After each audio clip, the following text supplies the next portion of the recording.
Isu kekurangan bekalan beras negara dan kenaikan harga beras import mendapat perhatian ahli-ahli parlimen di Dewan Rakyat hari ini.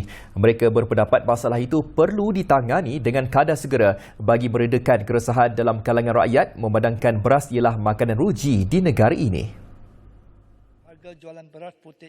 Ahli Parlimen Tanjung Piai, Dato' Seri Dr. Wee Jack Seng menggesa kerajaan supaya mengambil tindakan segera bagi menampung kekurangan 38% bekalan beras untuk kegunaan tempatan. Beliau berkata negara berdepan saingan sengit dari Indonesia yang ketika ini mempunyai 42% kekurangan bekalan beras tempatan dan Filipina yang merupakan negara pengimport beras terbesar di Asia Tenggara dengan nilai import mencecah kira-kira $1.3 bilion Amerika pada 2021. Tambahan pula, kerajaan India telah menyekat ekspor beras dari negara berkenaan yang telah melonjakkan harga jualan beras putih import di seluruh negara daripada RM2,350 satu tan kepada RM3,200 satu tan.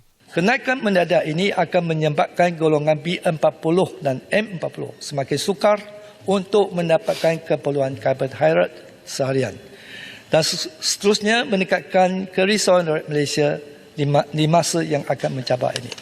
Beliau turut mencadangkan kerajaan supaya mengimport bekalan beras dari negara pengeksport beras selain India seperti Vietnam, Thailand dan Pakistan dengan segera sebelum isu kekurangan bekalan itu menjadi lebih parah. Ahli Parlimen Bagan Lim Guan Eng pula meminta kerajaan menambah stok bekalan beras dan harga beras import bagi memastikan ia tidak terlalu tinggi ketika ini bagi menampung keperluan rakyat.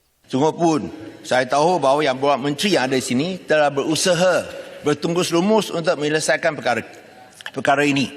Tapi kita harap perhatian yang sewajarnya diberikan supaya kita dapat menambah stok dan untuk meredakan keresahan di kalangan rakyat.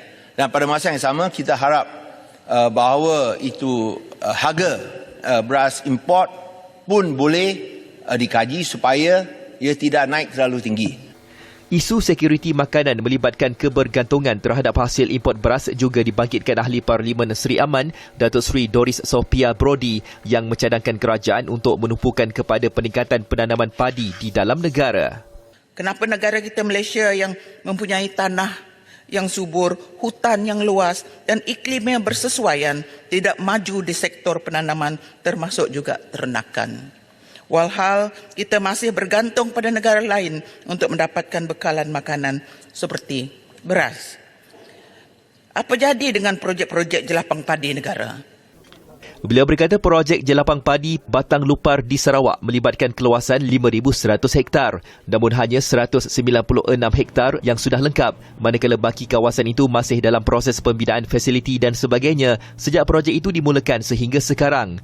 Beliau membangkitkan persoalan berkenaan projek itu memandangkan projek jelapang padi Kota Belud Sabah dengan keluasan projek lebih besar dan ditubuhkan pada masa yang lebih kurang sama telah menyumbangkan hasil.